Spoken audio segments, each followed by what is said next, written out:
2025년 12월 19일 도쿄도 니시토교시 기타마치 4촌에 한 해가 저물어가는 12월의 찬바람이 주택가를 감싸고 있던 금요일 저녁이었습니다.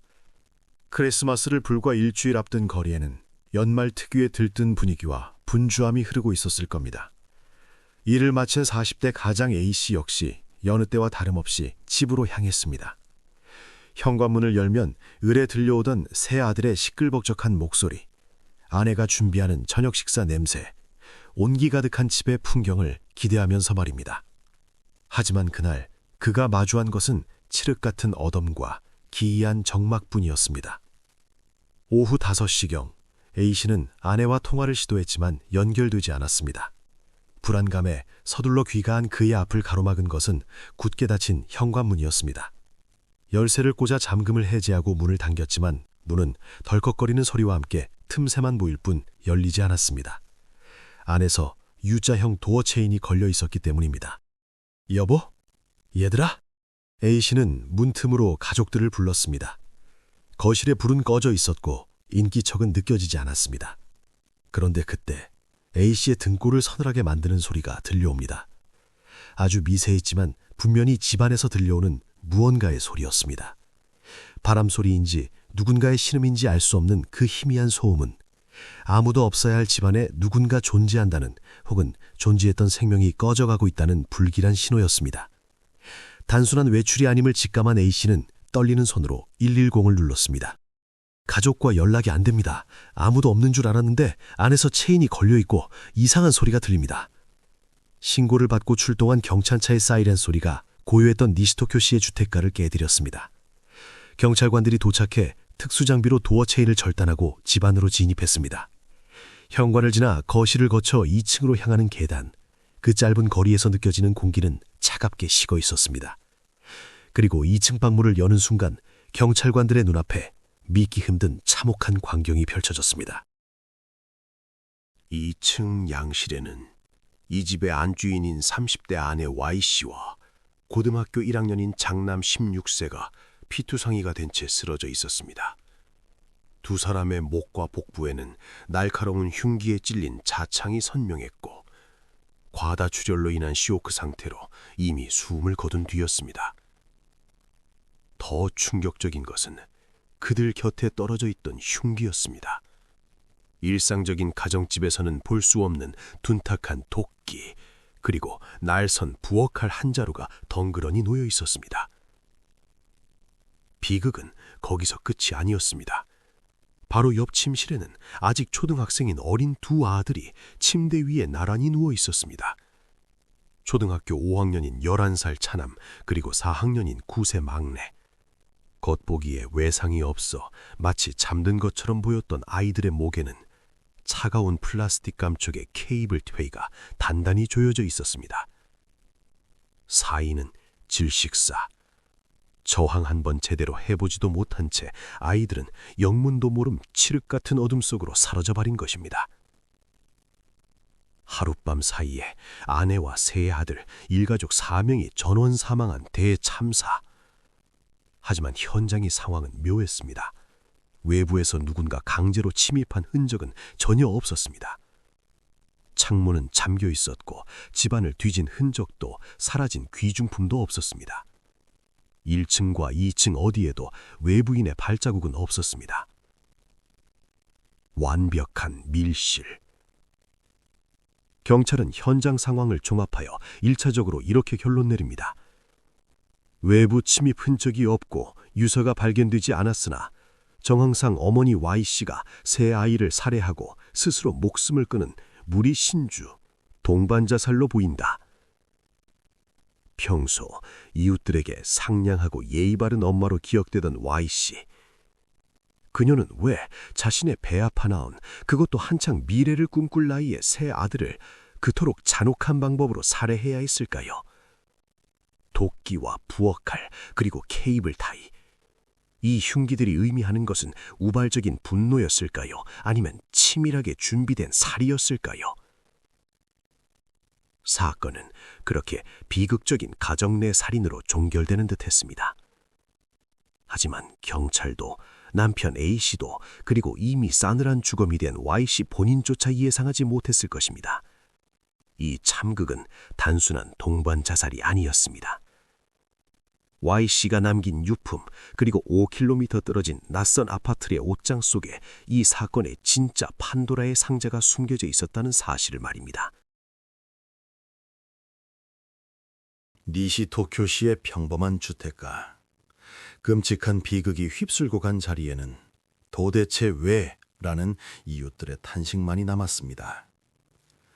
주변 사람들이 기억하는 Y씨는 그저 평범하고 헌신적인 어머니였습니다. 주말이면 가족들과 마당에서 바비큐를 즐기기도 했고, 이웃과 마주치면 밝게 인사를 나누던 우리가 흔히 볼 수 있는 30대 주부였기 때문입니다. 택배기사에게조차 항상 감사합니다라며 상냥한 한마디를 잊지 않았던 그녀였기에 주변 사람들은 그녀가 흉기를 휘두르는 살인자가 되었다는 사실을 도저히 받아들일 수 없었습니다. 하지만 인간의 내면은 겉모습만으로는 결코 알 수 없는 깊은 심연과도 같습니다. 이웃들의 증언 한 구석에는 미묘한 균열의 흔적이 존재했습니다. 몇몇 주민들은 Y씨에 대해 3, 4년 전까지만 해도 금발머리에 화려한 옷차림을 즐기던 소위 노는 언니 같은 인상이었다고 회상했습니다. 그러다 어느 순간부터 그녀는 염색을 풀고 화장기를 지운 채 아이들 교육에 열중하는 차분한 엄마로 변모했습니다. 이것은 과거를 청산하고 가정에 충실하려는 노력이었을까요? 아니면 타인의 시선을 의식해 만들어낸 정교한 페르소나 가면이었을까요? 그녀의 진짜 얼굴은 집에서 5.5km 떨어진 또 다른 공간에 숨겨져 있었습니다. 니시토쿄시 자택에서 차로 20분 남짓 걸리는 도쿄 내리마구 미나미 타나카의 한 맨션. 보증금이 비싸고 방음시설이 완벽하게 갖춰진 월세 11만엔짜리 이 은밀한 공간은 놀랍게도 전업주부인 Y씨의 명의로 계약되어 있었습니다. 남편 A씨가 땀 흘려 번 돈으로 꾸려가는 가정과는 별개로 그녀는 자신만의 비밀스러운 해방구를 구축해 두고 있었던 것입니다. 그리고 그곳에는 한 남자가 살고 있었습니다. 나라현 출신으로 도쿄의 건설회사에서 근무하던 27세 청년 N씨. 36살인 Y씨보다 무려 19살이나 어린 그는 Y씨가 마련한 이 맨션에서 3월부터 약 9개월간 거주하고 있었습니다. 세 아이의 엄마인 Y씨와 20대 청년 N씨. 접점이 없어 보이는 두 사람의 관계는 명백한 내연 관계, 즉 불륜이었습니다. 언론과 주변의 추측에 따르면 Y씨가 밤에 외출했다가 새벽에 귀가하는 일이 잦았다는 점으로 미루어 볼 때 두 사람은 유흥업소 등 밤의 세계에서 만날 가능성이 제기되기도 했습니다. 구체적인 만남의 경위는 당사자들이 모두 사망하여 미궁 속으로 사라졌지만 확실한 것은 Y씨가 N씨와의 만남을 지속하기 위해 적극적으로 움직였다는 점입니다. 그녀는 자신의 명의로 집을 빌려주고 수시로 그곳을 드나들며 엄마라는 무거운 짐을 벗어던지고 여자로서의 삶을 즐겼을 것입니다. 세 아들을 키우는 육아의 전터 같은 집을 벗어나 완벽한 방음벽으로 세상과 단절된 그들만의 공간. 그곳에서 Y씨는 10살 가까이 어린 연하남의 사랑을 받으며 일상에서 느낄 수 없었던 짜릿한 해방감과 도파민에 중독되어 갔을지도 모릅니다. N씨 역시 상냥하고 경제적 능력이 있는 연상의 여인에게 의지하며 기묘한 동거 생활을 이어갔습니다. 택배기사들의 기억 속 N씨는 언제나 예의 바르고 차분한 청년이었습니다. 집 역시 겉보기엔 평범한 독신 남성의 공간처럼 고요했습니다. 하지만 그 문 한쪽에서는 가정을 가진 여자가 수시로 드나드는 위험천만한 줄타기가 벌어지고 있었습니다. 하지만 비밀은 지켜질 때만 달콤한 법입니다. 9개월간 아슬아슬하게 유지되던 이 이중 생활은 12월에 접어들며 심상치 않은 기류를 보이기 시작합니다. 영원할 것 같았던 사랑의 도피처가 돌이킬 수 없는 파국을 잉태하는 끔찍한 감옥으로 변하기까지는 그리 오랜 시간이 걸리지 않았습니다. 2025년 12월 크리스마스를 앞두고 연인들로 붐비던 도쿄의 거리와는 달리 내리마의 맨션 안에는 차가운 침묵과 함께 걷잡을 수 없는 사리가 싹트기 시작합니다. 평범한 주부와 20대 청년, 결코 섞일 수 없었던 두 사람의 운명은 왜 가장 잔혹한 형태로 얽히게 되었을까요?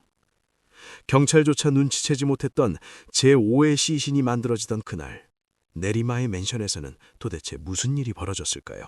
2025년 12월 14일 일요일, 니시토큐시의 자택에서 5.5km 떨어진 내리마구의 맨션에도 어김없이 겨울의 밤이 찾아왔습니다. 사건 발생 5일 전이자 내연남 N씨가 세상에서 마지막으로 숨을 쉬었던 그날입니다. 사법보검 결과가 가리키는 그의 사망 시점은 바로 14일 전후였습니다. 그날 밤 맨션 101호의 풍경은 평소와 달랐을 것입니다. N씨는 상반신에 긴 팔옷을 입고 있었지만 하반신은 속옷 차림이었습니다. 이는 그가 가장 편안한 상태로 휴식을 취하고 있었거나 혹은 연인인 Y씨와 내밀한 시간을 보내고 있었음을 암시합니다. 경계심이라곤 전혀 없는 무방비한 상태, 그것이 그의 마지막 모습이었습니다. 비극은 예고 없이 찾아왔습니다. 거실 소파 위에는 날카로운 규토, 쉐프 나이프가 놓여 있었습니다. 요리를 위해 주방에 있어야 할 그 흉기가 왜 거실 한복판 피 묻은 소파 위에 덩그러니 남겨져 있었을까요? 두 사람 사이에 오간 대화가 무엇이었는지는 알 수 없습니다. 이별을 고하는 말이었을지 혹은 치명적인 비밀이 드러난 순간이었을지. 하지만 확실한 것은 Y씨의 손에 들린 칼날이 연인 N씨를 향해 무자비하게 날아들었다는 사실입니다. 퍽, 퍽.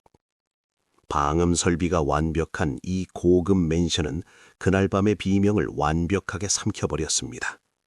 이웃 주민 중 누구도 다투는 소리나 비명을 듣지 못했습니다. 밀실 안에서 N씨는 가슴과 등, 복부 등 상반신을 집중적으로 공격당했습니다. 무려 10군데가 넘는 자창, 그것은 우발적인 한 번의 실수가 아니라 상대의 숨통이 완전히 끊어질 때까지 멈추지 않겠다는 맹목적인 살의의 증거였습니다.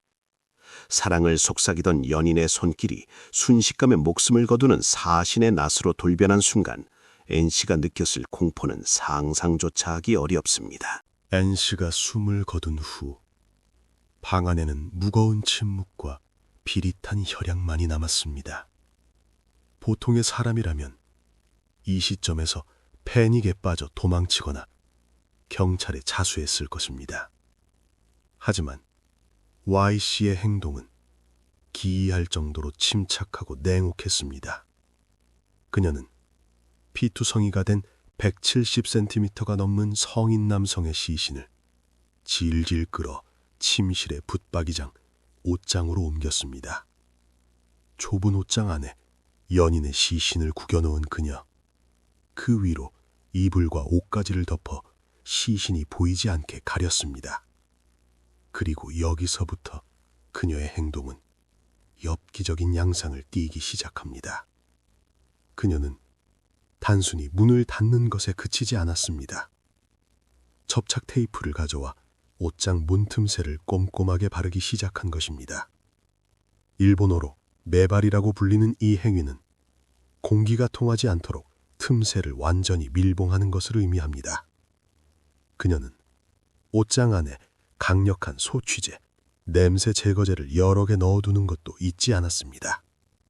시신이 부패하며 뿜어낼 악취가 밖으로 새어나오는 것을 막기 위한 철저한 계산이었습니다. 테이프로 문을 칭칭 감는 그녀의 표정은 어땠을까요? 방금 전까지 사랑했던 남자를 차가운 벽장 속에 가두고 그 틈새를 막으며 그녀는 무슨 생각을 했을까요? 모든 정리를 마친 Y씨는 거실에 흩뿌려진 혈흔을 닦아내고 범행 도구인 칼을 소파 위에 남겨둔 채 현관문을 잠그고 밖으로 나왔습니다. 완전 범죄를 꿈꾼 것인지 아니면 현실을 부정하고 싶었던 것인지 그녀는 살인 현장을 봉인된 상자처럼 만들어두고 다시 자신의 본래 위치인 새아이의 엄마로 돌아갔습니다. 이때까지만 해도 아무도 몰랐습니다. 내리마구의 한 맨션 옷장 속에 테이프로 밀봉된 남자의 시신이 썩어가고 있다는 것을. 그리고 그 열쇠를 쥔 여자가 아무 일도 없었다는 듯 아이들의 저녁밥을 차리기 위해 니시토교시 집으로 향하고 있다는 사실을 말입니다. 하지만 시신의 부패는 멈출 수 없었고 그녀를 조여오는 죄책감과 공포의 카운트다운은 이미 시작되고 있었습니다. 사랑했던 연인을 차가운 옷장 속에 가두고 테이프로 밀봉한 뒤 이 씨가 가장 먼저 마주한 적은 바로 일상이었습니다. 월요일 아침이 밝아오면 성실한 회사원이었던 N 씨의 부재는 즉각적으로 의심을 살 수밖에 없었기 때문입니다. N 씨는 평소 택배기사에게도 꼬박꼬박 인사를 건넬 만큼 예의 바르고 직장 동료들에게도 신뢰받는 인물이었습니다. 그런 그가 연락도 없이 출근하지 않는다면 경찰이 문을 두드리는 것은 시간 문제였습니다. 살인 후 이틀이 지난 2025년 12월 16일 화요일, 죽은 A씨의 스마트폰이 켜졌습니다. 물론 그 화면을 들여다보고 있는 것은 주인이 아닌 이씨였습니다. 그녀는 N씨의 직장 상사에게 메시지를 전송합니다. 몸이 안 좋아서 쉬겠습니다. 단 한 줄의 짧은 메시지. 하지만 이 문자 하나는 N씨가 아직 이 세상에 살아서 숨쉬고 있다는 강력한 알리바이가 되었습니다. 직장 동료들은 평소 성실했던 그를 믿었기에 의심할 생각조차 못한 채 걱정만 했을 것입니다. 이 씨는 죽은 자의 디지털 가면을 쓰고 대리 출석을 함으로써 세상의 눈을 잠시나마 속이는 데 성공했습니다. 떨리는 손으로 전송 버튼을 눌렀을지 아니면 차가운 무표정으로 껐을지는 알 수 없으나 그녀는 이 순간 완벽한 범죄자의 사고방식으로 움직이고 있었습니다. 하지만 디지털 신호로 사람의 눈은 속일 수 있어도 자연의 섭리는 속일 수 없는 법입니다. 시간이 흐르며 밀봉된 옷장 안에서는 부패라는 끔찍한 화학작용이 시작되고 있었습니다. 아무리 테이프로 틈새를 막고 소추제를 뿌려도 죽음의 냄새는 미세한 틈을 비집고 나와 방안을 채우기 시작했을 것입니다. 12월 17일 수요일, 사건 발생 3일째, 맨션 입구 방범 카메라에 익숙한 여성이 포착됩니다. 이 씨였습니다. 그녀의 손에는 큼지막한 가전제법이 들려 있었습니다. 바로 공기청정기였습니다. 그녀는 마치 새로 이사 온 사람처럼 혹은 남자친구를 위해 선물을 들고 온 여자처럼 자연스럽게 엘리베이터에 올랐습니다. 도어록을 열고 들어간 방 안, 그곳에는 역한 비린내가 감돌고 있었을지 모릅니다. 그녀는 가져온 공기청정기를 거실 한가운데 설치하고 작동 모드를 가장 강력한 단계로 설정했습니다. 윙. 기계가 거칠게 돌아가는 소리가 정적을 채웠습니다. 며칠 뒤 경찰이 시신을 발견했을 때도 이 공기청정기는 여전히 맹렬하게 돌아가고 있었습니다. 그녀는 공기를 정화하려 했던 것이 아니라 자신의 죄악을 씻어내고 싶었던 것일까요? 아니면 단순히 이웃집으로 냄새가 새어나가는 것을 막기 위한 필사적인 몸부림이었을까요? 죽은 연인의 시신이 썩어가고 있는 방 안에서 기계 소음을 들으며 서 있을 그녀의 심경은 공포였을지 허무였을지 짐작조차 하기 두렵습니다.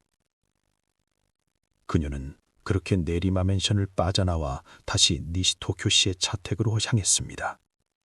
현관문을 열면 "엄마 다녀오셨어요?" 라고 반기는 새 아들이 있는 집으로. 그녀는 방금 시신 썩는 냄새를 맡았던 코로 아이들의 머리 냄새를 맡고 피 묻은 현장을 정리했던 손으로 아이들의 저녁 식사를 준비했을 것입니다. 낮에는 상냥한 새 아이의 엄마, 밤에는 시신을 은폐하는 냉혹한 살인자. 이 완벽하게 분리된 두 개의 자아는 그녀의 정신을 서서히 그리고 확실하게 갉아먹고 있었습니다. 5일간의 기괴한 연극. 하지만 그 무대의 막은 예상보다 빨리 내려오고 있었습니다. 12월 19일 A씨에게서 연락이 오기 시작했기 때문입니다. 그리고 죽은 N씨의 결근이 길어지면서 직장에서도 이상한 김새를 눈치챌 시점이 다가오고 있었습니다. 거짓말로 쌓아올린 댐에 균열이 가기 시작한 것입니다. 더 이상 숨길 수도 도망칠 곳도 없다는 것을 깨달은 순간 그녀의 머릿속에는 마지막으로 남은 끔찍한 시나리오가 떠올랐습니다. 모든 것을 끝내자. 나 혼자는 갈 수 없다. 2025년 12월 19일 금요일 오후 5시 니시토 교시의 자택 거실, 창밖으로 서서히 어둠이 내려앉기 시작한 그 시각, Y씨는 벼랑 끝에 서 있었습니다. 내연남 N씨를 살해하고 옷장에 유기한 지 5일째. 스마트폰을 쥔 그녀의 손은 미세하게 떨리고 있었을지 모릅니다. 머릿속에는 수만 가지 생각이 뒤엉켜 있었을 것입니다. 경찰이 언제 들이닥칠까? N의 회사에서 실종 신고를 하면 어떡하지? 남편이 이 사실을 알게 되면. 거짓말로 억지로 봉합해둔 일상이 둑이 터지듯 무너지기 직전의 상황. 그녀를 지탱하던 이성의 끈은 이미 끊어질 듯 팽팽하게 당겨져 있었습니다. 그때 그녀는 남편 A씨에게 뜬금없는 메시지 한 통을 보냅니다. 내리마에서 만나자. 이 짧은 문장은 단순한 약속 제안이 아니었습니다. 내리마. 그곳은 그녀가 5일 전 사랑했던 남자를 난자하고 차가운 옷장 속에 가둔 범행 현장이 있는 곳입니다. 그녀는 왜 하필 자신의 가장 추악한 비밀이 숨겨져 있는 장소로 남편을 불러내려 했을까요? 심리학자들은 이를 파국적 붕괴 직전의 신호로 해석하기도 합니다. 남편에게 모든 것을 털어놓고 심판을 받으려는 무의식적인 자백이었을까요? 아니면 남편을 그곳으로 유인해 또 다른 비극을 계획했던 것일까요? 혹은 단순히 남편을 집 밖으로 따돌려 아이들과 함께 생을 마감할 시간을 벌기 위한 기만 전술이었을지도 모릅니다. 퇴근을 준비하던 남편 A씨는 이 메시지를 보고 고개를 갸웃거렸습니다. 평소와 다른 아내의 제안, 그리고 내리마라는 낯선 장소. 직감적으로 불길함을 느낀 그는 곧바로 아내에게 전화를 걸었습니다. 뚜루루, 뚜루루. 신호음이 몇 번 울리고 전화가 연결되었습니다. 하지만 수화기 너머에서는 아무런 말도 들려오지 않았습니다. 그리고 이내 뚝 하는 소리와 함께 통화가 끊겨버렸습니다. 그것이 마지막이었습니다. 이후 아내는 더 이상 전화를 받지 않았습니다. 남편 A씨는 본능적으로 아내에게 그리고 집에 심각한 일이 벌어졌음을 감지했습니다. 그는 서둘러 일을 정리하고 집으로 차를 몰았습니다. 하지만 그가 집에 도착하기까지 걸리는 30분, 그 짧은 시간은 Y씨에게는 영원과도 같은, 그리고 돌이킬 수 없는 결단을 내릴 골든타임이었습니다. 전화를 끄는 Y씨의 시선이 거실에 있는 아이들에게로 향했을 것입니다. 학교에서 돌아와 평온하게 놀고 있는 16살 큰아들, 11살 둘째, 9살 막내. 그녀의 눈에 아이들은 독립된 인격체가 아닌 자신이 세상에 남겨둔 소유물이자 혼자 떠나는 저승길이 외롭지 않게 해줄 동반자로 보였을지도 모릅니다. 사회적으로 매장당하고 감옥에 갈 자신의 미래, 그리고 살인자의 자식으로 남겨질 아이들의 미래. 비틀린 모성애와 극단적인 자기연민이 뒤섞이며 그녀의 머릿속에서는 모두 함께 끝내는 것이 잡이라는 악마의 속삭임이 울려 퍼졌을 것입니다. 그녀는 자리에서 일어났습니다. 그리고 부엌으로 향했습니다. 요리를 하기 위해서가 아니었습니다. 그녀의 손에는 둔탁한 도끼와 날카로운 부엌칼이 들려 있었습니다. 그리고 창고에서 케이블 타이를 꺼냈습니다. 상식적으로 도저히 이해할 수 없는 흉기의 조합. 이것은 우발적인 범행이라기보다는 확실하게 숨통을 끊어놓겠다는 잔혹한 의지의 표명이었습니다. 집안에는 여전히 평온한 공기가 흐르고 있었지만 Y씨의 내면에서는 이미 폭주기관차가 달리고 있었습니다. 남편이 도착하기까지 남은 시간은 불과 30분. 그녀는 서둘러야 했습니다. 현관문에 U자 체인을 걸어 아무도 들어오지 못하게 막았습니다. 이제 이 집은 세상과 단절된 완벽한 사형장이 되었습니다. 아이들은 엄마의 손에 들린 것이 무엇인지, 엄마의 눈빛이 왜 그렇게 공허한지 알아챌 새도 없었을 것입니다. 가장 안전해야 할 집, 가장 믿었던 엄마, 그 절대적인 신뢰가 가장 끔찍한 배신으로 돌아오는 순간이 다가오고 있었습니다. 1층 거실의 불이 꺼지고 죽음의 그림자가 2층 아이들의 방으로 계단을 타고 스멀스멀 기어 올라가기 시작했습니다. 남편 A씨가 퇴근길의 정체 속에 갇혀 초조하게 핸들을 두드리고 있던 그 시각, 니시토쿄 씨의 자택 2층은 이 세상에서 가장 슬프고도 잔혹한 도살장으로 변해 있었습니다. 외부의 침입도 강도의 위협도 없었습니다. 그저 엄마와 세 아들, 가족만이 존재하는 그 밀폐된 공간에서 묵시록적인 비극이 시작되었습니다. 가장 먼저 희생된 것은 아마도 아직 어린 초등학교 5학년과 4학년인 둘째와 셋째 아들이었을 것으로 추정됩니다. 침실 침대 위에 나란히 누워있던 아이들. 평소 같으면 스마트폰 게임을 하거나 만화책을 보며 킬킬거렸을 시간입니다. 엄마 Y씨는 어떤 표정으로 아이들에게 다가갔을까요? 재미있는 놀이를 하자고 했을까요? 아니면 가만히 있어 보라며 부드럽게 달랬을까요? 하지만 엄마의 손에 들려있던 것은 장난감이 아닌 공업용 케이블 타이, 결속 밴드였습니다. 한 번 조이면 절대로 풀리지 않는 그 차가운 플라스틱 띠가 아이들의 가냘픈 목에 감겼습니다. 지익하는 마찰음과 함께 타이가 조여들기 시작했을 때 아이들은 그제야 무언가 잘못되었음을 깨달았을 것입니다. 숨이 막혀오는 고통 속에서 엄마를 올려다보았을 아이들의 눈동자. 세상에서 가장 사랑했던 엄마가 자신의 목을 조르는 가해자로 돌변한 현실을 11살과 9살 난 아이들의 머리로는 도저히 이해할 수 없었을 겁니다.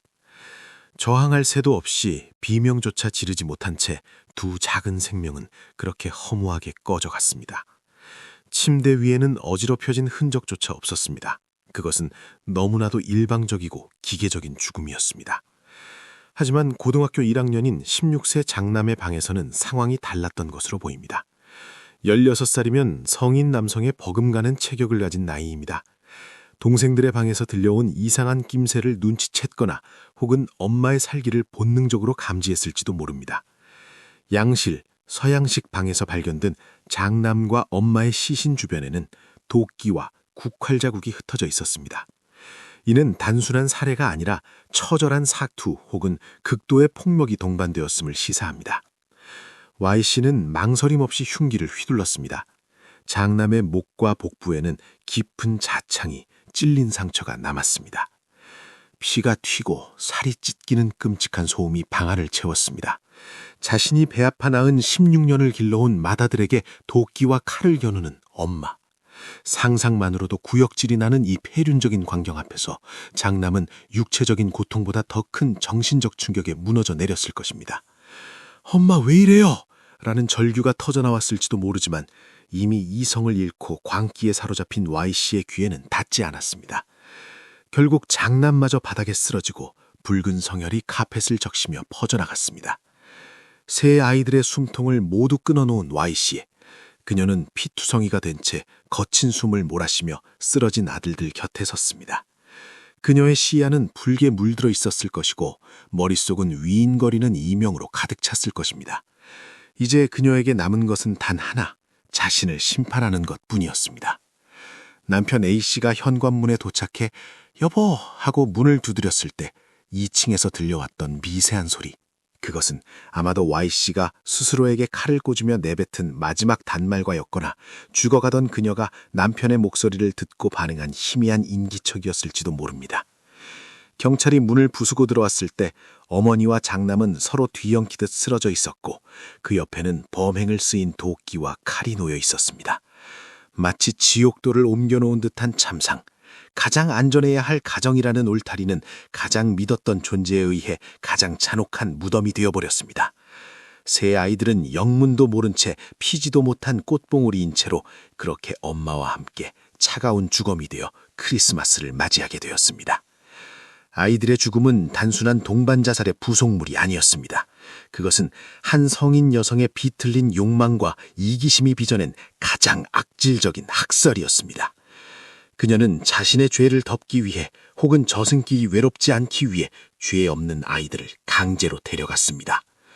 그날 밤 그 집의 2층에서는 신마저 눈을 감아버린 비극이 완성되었습니다. 니시토 교시 자택에서 일가족 4명의 장례 절차가 논의되던 시점, 경찰 수사본부의 공기는 여전히 무거웠습니다. 겉보기엔 우울증에 걸린 어머니가 벌인 비극적인 무리신주, 동반자살로 사건이 종결되는 듯 했습니다. 하지만 베테랑 형사들의 감은 무언가 개운치 않은 뒷맛을 느끼고 있었습니다. 도대체 동기가 무엇인가? 유서 한 장 남기지 않은 Y씨. 그녀가 왜 그토록 잔혹하게 아이들을 살해해야 했는지에 대한 명확한 이유가 소명되지 않았기 때문입니다.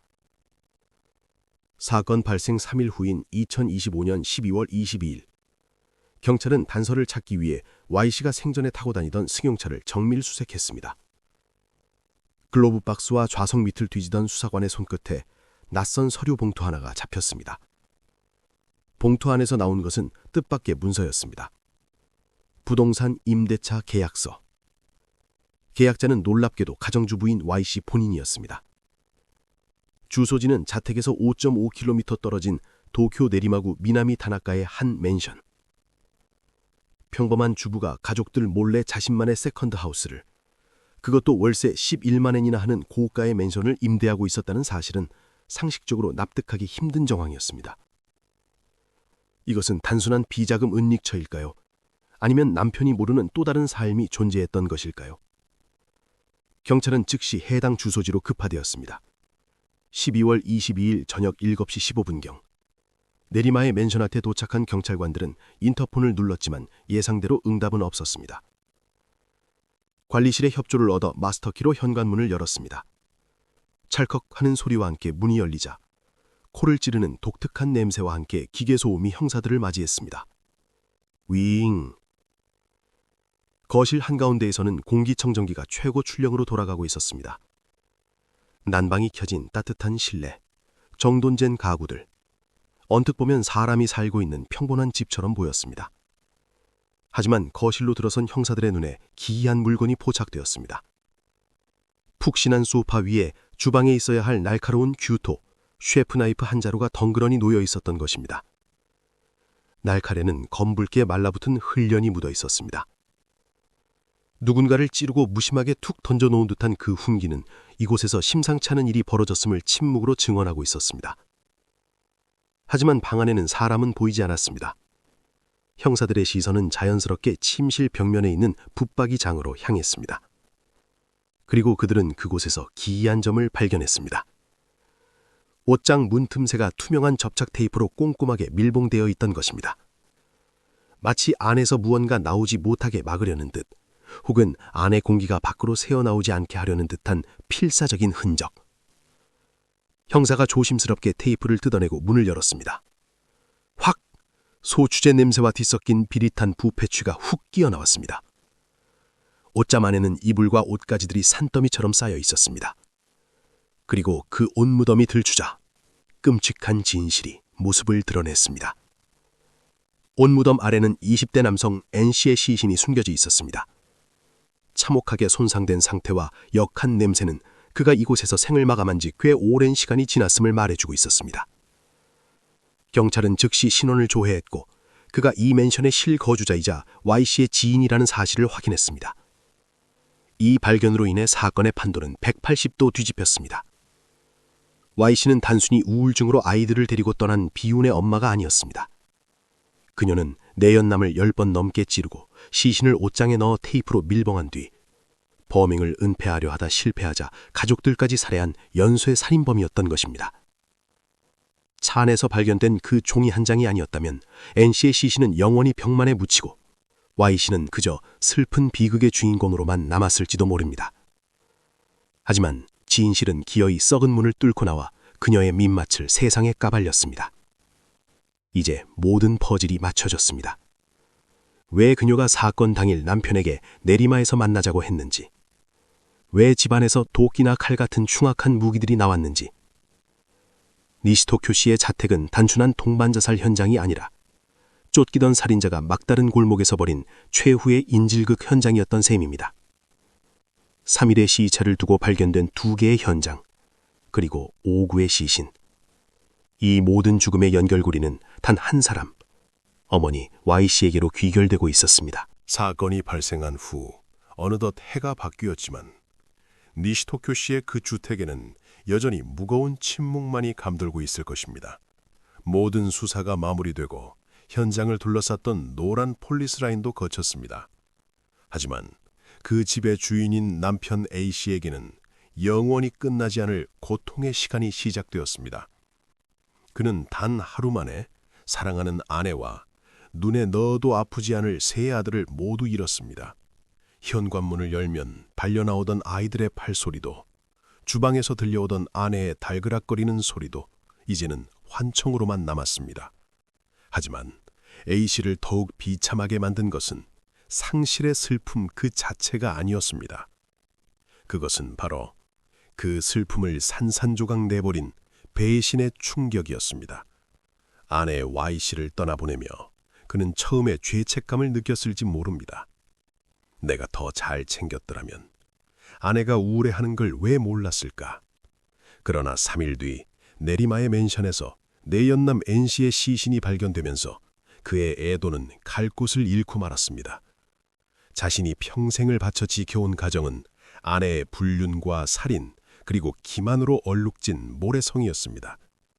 아내는 피해자가 아닌 가해자였고, 아이들은 그 비틀린 욕망의 희생양이었습니다. 죽은 아내를 원망할 수도, 그렇다고 그리워할 수도 없는 그 기가 막힌 상황 속에서 A씨가 느꼈을 감정은 지옥 그 자체였을 것입니다. 특히 A씨의 가슴을 후벼 파는 것은 사건 직전 아내가 보낸 마지막 메시지, 내리마에서 만나자라는 한 줄이었습니다. 왜 하필 내리마였을까? 그곳엔 이미 죽은 내연남의 시신이 있었는데 A씨는 밤마다 이 질문을 되뇌었을지도 모릅니다. 그녀는 마지막 순간 모든 것을 남편에게 털어놓고 멈추고 싶었던 것일까요? 아니면 남편마저 그 끔찍한 범죄 현장으로 끌어들여 또 다른 비극을 계획했던 것일까요? 어쩌면 그것은 그녀가 세상을 향해 내지는 마지막 도움 요청이었을 수도, 혹은 가장 잔인한 유인책이었을 수도 있습니다. 하지만 그녀가 죽음으로 입을 다물어버린 지금, 내리마라는 단어가 품은 진짜 의도는 영원히 풀리지 않을 미스터리로 남아 A씨를 괴롭히고 있습니다. 법적인 결말 또한 허무하기 짝이 없었습니다. 이 끔찍한 연쇄살인극의 유일한 용의자인 Y씨가 사망했기에 경찰은 피의자 사망에 대한 불기소 처분 의견으로 사건을 검찰에 송치하며 수사를 종결할 수밖에 없었습니다. 법정에서 그녀의 죄를 물을 수도, 도대체 왜 그랬냐고 따져 물을 수도 없습니다. 그녀는 자신의 입을 영원히 다무는 방법으로 세상이 자신을 심판할 기회조차 박탈해버렸습니다.